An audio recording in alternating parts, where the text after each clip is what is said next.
Ndongeye ndabahaye mwiriwe canke mwaramutse mwese bivanye naho mudukurikira muherereye.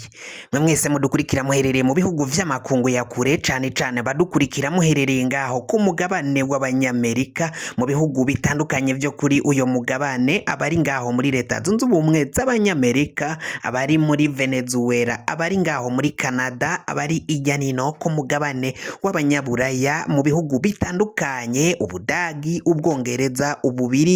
Ubufaransa, namwe mwese muriherereye ngaho muri Australia ntitwobibagira, abari ngaho ku mugabane wa Aziya muri Oman, Qatar, Arabia Saudite, mwese mudukurikira muherereye ngaha mu gihugu cacu c'u Burundi, mu ntara zitandukanye, imitumba, amakomine, imisozi, ubucimbiri bigiye bitandukanye, aho muri hose ndabahaye kaze.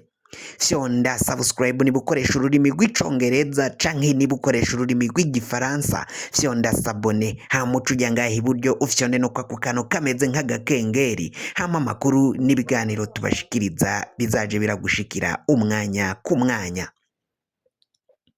Amakuru rero azindutse ariko aravugwa ngaha mu gihugu cacu c'u Burundi, nuko inkuru zibandanya kuba nyinshi cane. Uyu mwana w'umwigeme, uyu atawundi n'umukobwa wa Bunyoni, Darirene Arlene Bunyoni, akaba aciye azinduka aja gutabaza, aho yaciye ahamagara bamwe mu bajenero bakomakomeye cane ngaha mu gihugu cacu c'u Burundi, haba mu gipolisi ndetse no mu gisirikari, aho ariko ararondera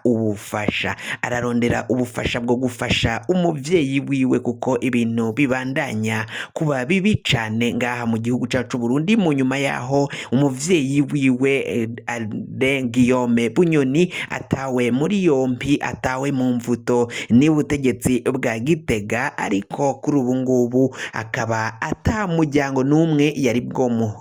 kubite ijisho kuva mu ndwi iheze. Akaba rero Darirene Bunyoni ariko aratabaza vyibuze umuryango, abana be ndetse n'umufasha wiwe, umutambukanyi wiwe aronke akaryo ko kuba yamusura canke kumugerako. Ni mu gihe avuga ko ibintu bibandanya kuba bibi cane, aho ngo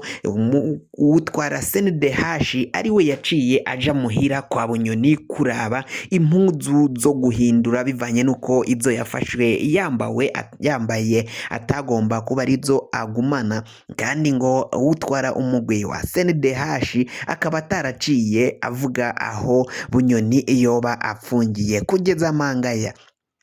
umuryango wiwe nta numwe uzi aho Bunyoni aherereye. Bunyoni yoba apfungiwe he? Harikekwa ahantu henshi yoba apfungiwe mu gasho k'iperereza, aho bivugwa ko yoba ariko arakorerwa amabi atandukanye, aho bivugwa ko yoba ariko araborezwa igufa nk'umuntu wagirizwa kuba yaraciye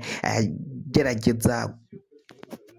gutembagaza ubutegetsi bwa Varisito Ndayishimiye. Ivyo bintu bikaba ari ibintu bibi cane, ibintu yaciye aregwa, bamwe bavuga ko atafatiro bifite, atashingiro bifite, kuko ivyo vyaciye bishikira Bunyoni, ngo nivyo yaciye akora bimwe haba harimwo akagambane, kandi ko n'ibindi vyaha bamwagiriza ari ubutegetsi bwa Gitega bwaba bwabimutumye, kuko yakoreraga igihugu, yari umukozi wa leta. Darirene Bunyoni arabandanya avuga ko ibiriko biragirirwa umuvyeyi wiwe nabo batazovyihanganira, ko bagomba kuzorega mu butegetsi, bakarega Varisito Ndayishimiye ivyaha vyica rubozo canke vyihohoterwa no kubangamira agateka kazina muntu, naho Bunyoni nawe bamwagiriza ko yoba yaraciye abikorera benshi. Abandi bamwe bakaba baciye bavuga ivyo Darirene Bunyoni ariko aravuga nuko aziko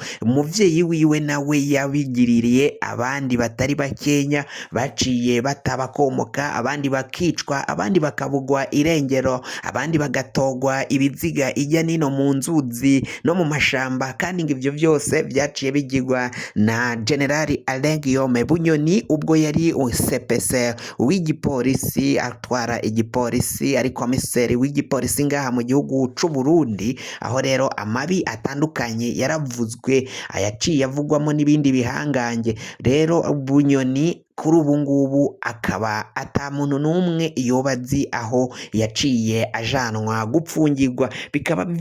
biteye ubwoba n'amakenga bamwe mu muryango wiwe.